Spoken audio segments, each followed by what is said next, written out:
Okay, so very quickly, I think for the audience sake, what I'm planning to do today is to the esteemed panelists that I have over here, I'm going to ask them examples of what they're doing inside their organizations, and I've requested them that, instead of examples which we can get from the World Wide Web, and Google is the true idea factory these days, let's talk about some real examples that are happening inside their organizations, because this whole space of big data, data-driven decision-making, data-driven marketing is being talked about quite a bit. There are a lot of, interesting things happening over there, and I will chip in whenever with, Club Mahindra examples. And Rajat, I really wanted to start with you, where I wanted to ask you, saying, inside your organization, are there any examples where data-driven insight has led to a huge business advantage? Yeah, absolutely. I mean, unfortunately, the category we come from, and, somebody earlier was just asking questions on how many have been, getting spam calls from financial services to sell an account or a card, etc.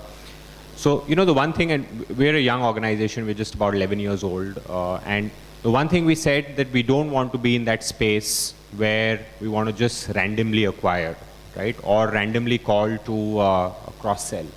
And we set up this platform, which we call the Money Monitor, essentially that, encourages customers who we've acquired to put in all their financial details across, agnostic to platforms, all their policies, all their bank accounts, etc. And it just throws up a one view of all the, the liability and assets of the consumer across, service providers. Now, essentially, of course, as a customer, what the benefit he or she has is it just throws up, all data at one platform.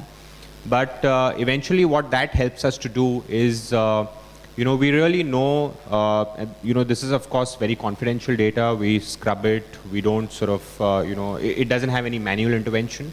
But it throws up needs of the consumer in a far more, scientific manner. This is beyond the credit worthiness that we are normally used to. Absolutely. It's far beyond that. It's much more beyond that. In fact, just to give you an example, if it actually gauges things like, does the consumer have a child?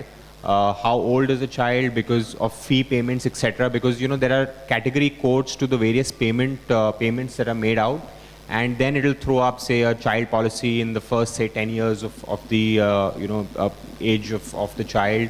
Towards the latter half, will throw up. And you're doing this for the retail market, or are you doing this also for the institutional market in some manner, SMEs? Well, so SMEs, of course. Okay. But yeah, for the retail consumer, this is most relevant. For the SMEs, it's adapted a lot more. But that then, goes across knowledge products, etc. But yeah, what we see really is that being a bank, we have a huge data warehouse, and honestly, I don't think we're still using it to perfection. But it's a start, and what we've seen is that it's really driving engagement, right? So I think it's really interesting. I think that's what I hear from everyone in terms of having large amounts of data, especially the financial institutions. And I know Saurav is only 2 days old in Mahindra's, but he spent previously time at financial services. So Saurav, what is your experience of what Rajat spoke about? Is there something that in life insurance space also that you've experienced, that a data insight turns into a business advantage? Yeah, absolutely, Dipali. So at Aegon Religare, we used data extremely to track and optimize our conversions for traffic that used to come to our site. So at any given point of time, there are roughly 5,000 customers on any given day on the website. You got to pick and choose who are the ones you can put your maximum buck behind, and you have a limited set of people chasing these customers. So what we used to do in terms of analytics is we use a lot of real-time analytics, and we track which consumer is most likely to convert basis the past trends. If he's visited us in the past, he's more likely to convert because insurance is not bought the first time. So if there are cookie level data that we capture, and we understand that he's visiting us for the second time or the third time. And then we understand if, with the data, we now understand consumer spends what kind of time on any particular given page. If he's taking a longer time on any particular page than the average, then our guys are there to reach out to this consumer and understand why is he hovering on one particular mouse, on one particular question box. There's typically underwriting questions that people don't, tend to understand. So if he's spending more than an average time on a particular question, we try and reach out to him and ping him and then get him to engage with us and then understand his queries. and try and take him through the payment journey. So that So, really sir, helps us. I'm sorry, I'm going to interrupt, but I think a lot of the audience over here would be used to using the real-time navigational data in terms of, using it for conversions or using it for deciding what, product proposition or even doing the interruption. But I think what Rajat spoke about was really interesting to me because that's really data coming from very different sources and profiling data of a very sensitive nature, which is being used to actually suggest products. For example, we do something which is midway at Club Mahindra. So we have the data of the holiday behavior of people, which is really offline data in that sense. And we have we have a 25-year-old membership. So with some of the members, we have data going back up to 6, 8, 9 years. And we are able to therefore predict and suggest to them where to holiday. And we do a completely personalized and customized holidaying suggestions for them. However, we don't do it real time. Just now. And I think going forward in future, the life is going to be about using the offline data, using the navigational data, and then being able to, do experiences and suggest products to people when they come online, for buying. And I think that's where the future is going.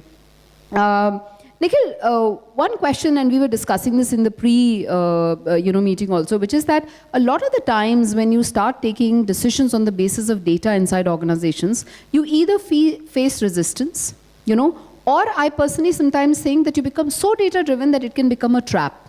What's your opinion on that? So I won't call it a trap. I would say that data is making convergence happen. And let me just quickly share an anecdote with you. This is about 2 years back. I joined an e-commerce company. First day, I walk into office, and I see one of our investors talking to our CEO. And I just, get into the room, and he looks at me, oh, so you've joined us as the CBO. So, okay, what will be the CPC on television?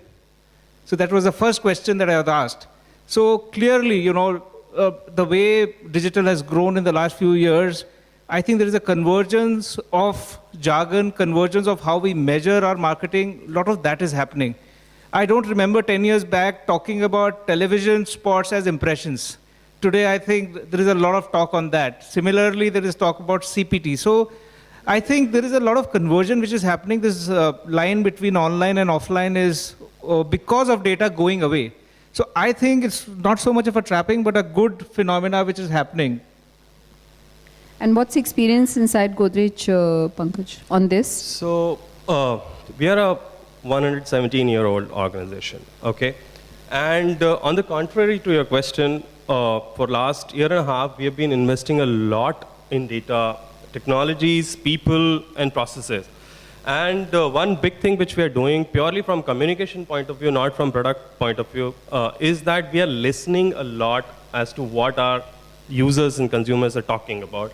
And basis that we are coming up with our communication strategies. Just to give an example, a few months back, we did a campaign for Synthol, wherein a Synthol proposition is all about Alive is awesome. And we were listening to audience and they were talking about, with this digital world, we are so connected that we are not connected with our roots. And that's where we realized that, and that's where the insight came that Alive is offline. And we created whole communication for digital, which is, and it ran only on digital. And it's purely through listening exercise which we did. So that's what we've been doing all this while. Yeah. So the question to any one of you, sitting on this side is that the examples that we've just spoken are all examples which benefit the organization. So we are able to, serve better products, we're able to sell better, we're able to optimize better. What is in it for the customer? Is this whole usage of data and therefore decision making, are organizations able to make the value propositions sweeten for the customer? Any examples of that come to your mind from your organizations? Any one of you? Yeah, so I'll answer that, Dipali. So obviously, data benefits both parties, consumers and the manufacturers. So I'll give you an example on how we are trying to use data to benefit the consumers. So if you see aggregators in UK, they like Progressive. They give you a device called Snapshot, which you attach to your car, and it sends the aggregator data back on your driving behavior, on how hard you brake, how often you drive, how many hours you drive, and how risky as a driver are you. And they then individually price premiums individually, and then they provide discounts to drivers who feel they are much safer than others. So now if you see in India, I'm sure in this room, many people are wearing wearable devices like Fitbit and Go Keys. So now there are life insurance companies. Oh yeah, you're wearing one, right? So there are life insurance companies now talking to reinsurers to use this data to understand the behavior and the lifestyle behavior for users. Now your device can tell you actually, how often do you work out, how well do you sleep, how much do you walk. So this is data that life insurers can really use and maybe do away with medicals tomorrow and save that cost. You don't need to send people for medicals. Maybe you can then start being truly digital where you take away this whole process of sending the customer for medicals today. So even at Aegon Religare, when we sell term plans, there is one small part that you do offline, which is send the consumer to a doctor or send a doctor over to his house for medical tests. If you have data from these wearable devices, you can straight away sell a policy online directly to the consumer and provide discounts for people who are in good shape and take care of their health. So this is where the benefit passes on to the consumer, and I think sooner than later we'll see that happening very soon. Yeah.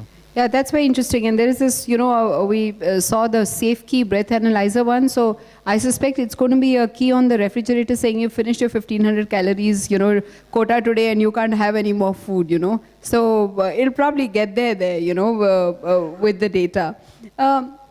Nikhil, in your case, and there, very, very forward-looking stuff that you guys are doing. Any plans on, the example that Rajat gave, for example, any plans on how to use the data in real time and being able to, do a proposition in real time?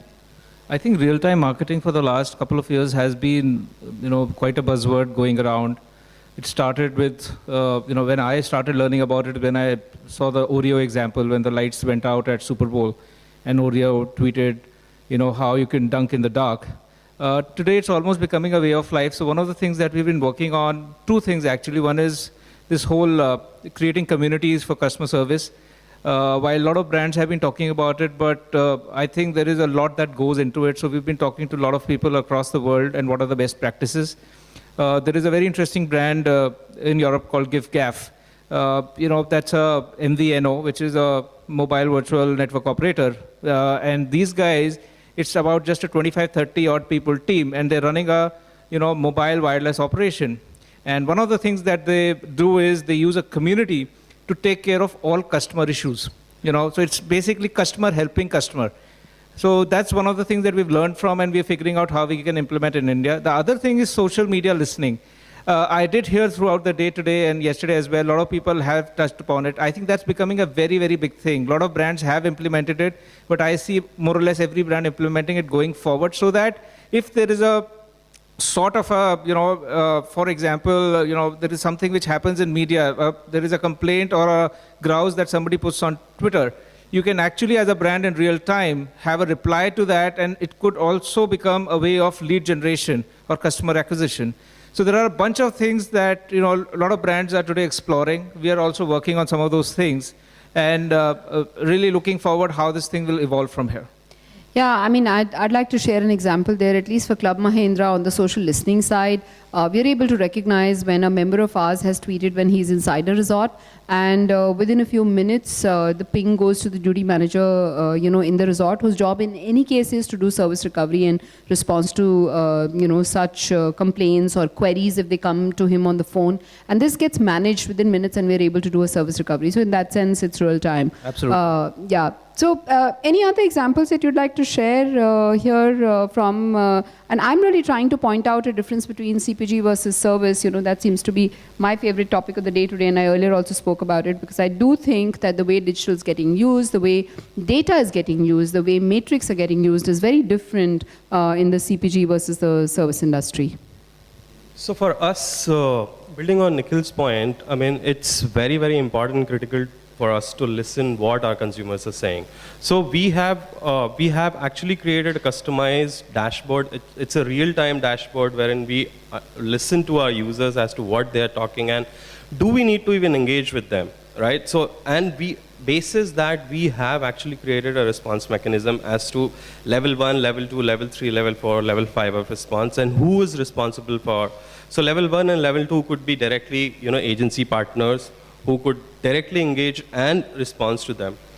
Level 3 and level 4 is where the marketing team and the legal team has to get involved. And that's how what we are doing as to, understand on a real-time basis. So you're creating escalation matrices, which the service industry is, quite used to. That's interesting.